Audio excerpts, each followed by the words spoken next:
Cash recovery చలానా CFMS సైట్లో ఎలా pay చేయాలో చూద్దాము. అసలు క్యాష్ రికవరీ చలానా అంటే ఏమిటి?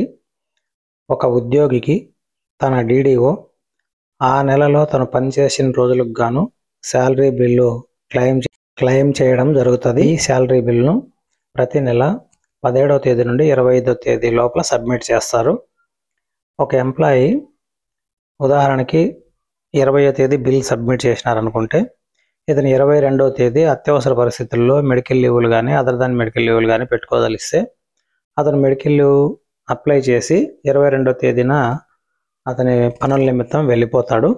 అయితే అతనికి డీడీఓ పూర్తి నెలకు శాలరీ క్లెయిమ్ చేసి ఉంటారు.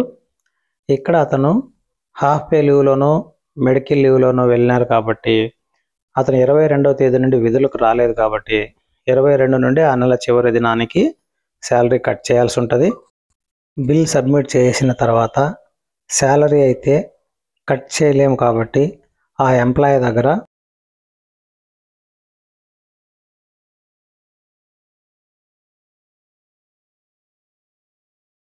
(22 నుండి 30వ తేదీ వరకు అతనికి ఎంత శాలరీ అయితే వస్తుందో దాన్ని మనం రికవరీ చేయాల్సి ఉంటుంది. ఆ రికవరీ చేసిన దాన్ని ఏ విధంగా మనం తిరిగి సిఎఫ్ఎంఎస్కు జమ చేయాలో ఇక్కడ తెలుసుకుందాం. దీని కొరకు మన దగ్గర ఆ నెలకు సంబంధించిన బిల్ సబ్మిట్ చేసినప్పుడు జనరేట్ అయిన బిల్ ఐడిని మనం మన దగ్గర ఉంచుకోవాలి. ఉంచుకున్న తర్వాత మనం ఏ విధంగా సిఎఫ్ఎంఎస్ సైట్లోకి వెళ్ళి ఆ డబ్బులు ఎలా మనం పే చేయాలో తెలుసుకుందాం. గూగుల్ క్రోమ్లో సిఎఫ్ఎంఎస్ సైట్ అయిన cfms.ap.gov.in అని టైప్ చేయాలి.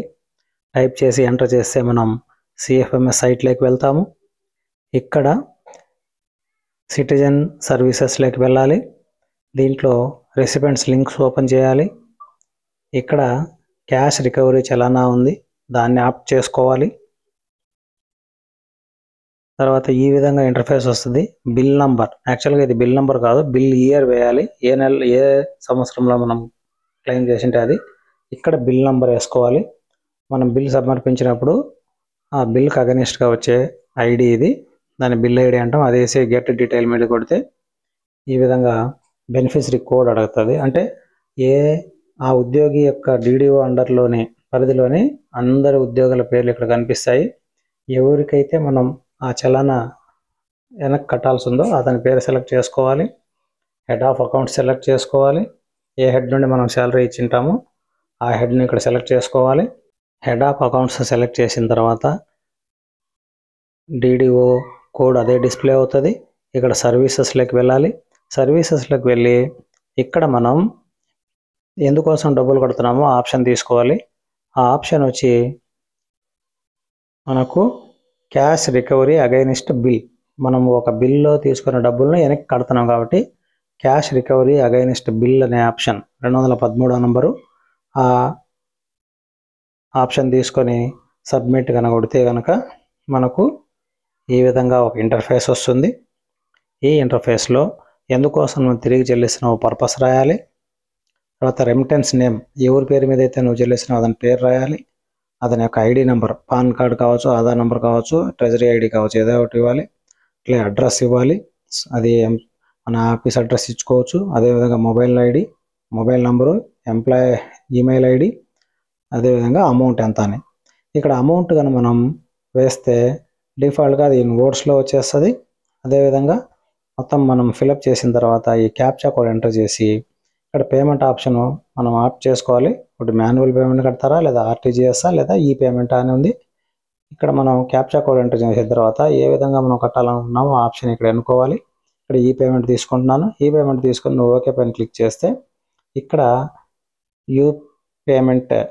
ఈ పేమెంట్ గేట్వేలు వస్తాయి. ఇది ఒకటి పేయూ అనే గేట్వే, ఇంకోటి ఎస్బీఐ అనే గేట్వే ఉంది. మనం ఎస్బీఐ యాప్ చేసుకుంటే ఇక్కడ